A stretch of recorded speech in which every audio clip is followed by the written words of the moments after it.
আজ আমরা দেখব কিভাবে অ্যামি ব্রোকারে ওয়াচ লিস্ট তৈরি করা যায়। প্রথমে আমরা অ্যামি ব্রোকারটা ওপেন করে নেই।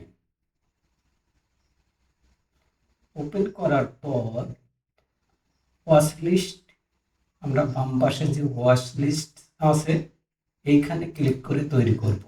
ইতিপূর্বে আমি কয়েকটা ওয়াচ লিস্ট করে ফেলেছি, যেমন cement, best fundamental, momentum investing, bank, finance ইত্যাদি। আজ আমরা নতুন করে আরেকটা লিস্ট করব। এই লিস্ট 19 ক্লিক করলে আমি কিছু স্টকের নাম দেখতে পাচ্ছি।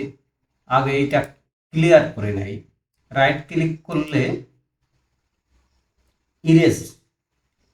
ইরেজে ক্লিক করলে ইয়েস, লিস্টটা ক্লিয়ার করতে চাই কিনা, ইয়েসে ক্লিক করলে ক্লিয়ার হয়ে গেল। এবার দেখুন এই লিস্ট 19কে আমি ধরেন একটা নাম দিচ্ছি। তার জন্য কি করতে হবে, এইখানে কয়েকবার ক্লিক করবেন। ব্রাউজ মাইসে ক্লিক করলে এটা এই লিস্ট 19 সিলেক্ট হয়ে গেল। এবার যে নাম দেবেন সেটাই হবে।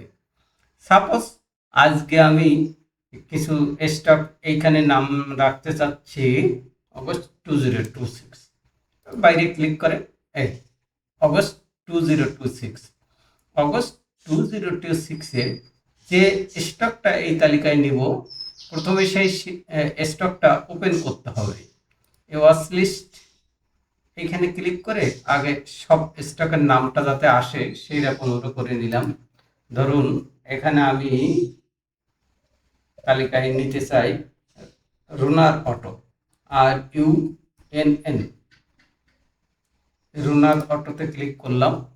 রুনার অটোতে ক্লিক করে এই যে বাম পাশে যে নামটা আসলো এর রাইট ক্লিক করব। রাইট ক্লিক করে watch list add selected symbol, নতুন যে তালিকাটা করলাম এবার সেইটাই যাব, আগস্ট 2026।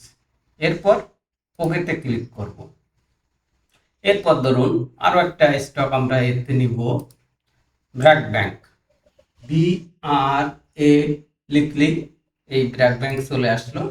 আবার আগের মতো ব্র্যাক ব্যাংক এই সিম্বলের উপর রাইট ক্লিক করে watch list add selected symbol, আবার সেই লিস্টটাই আমরা আগস্ট 2026। ওকে, এবার দেখুন আমরা দেখব যে ওয়াচ লিস্টে শেয়ার দুটো গেছে কিনা। এর জন্য দেখার জন্য আমাদের কি করতে হবে, ওয়াচ লিস্টের উপর ক্লিক করে সেই আগস্ট 2026 দেখুন, আগস্ট 2026 এর মধ্যে দুটো স্টকের নামই আছে। এই যে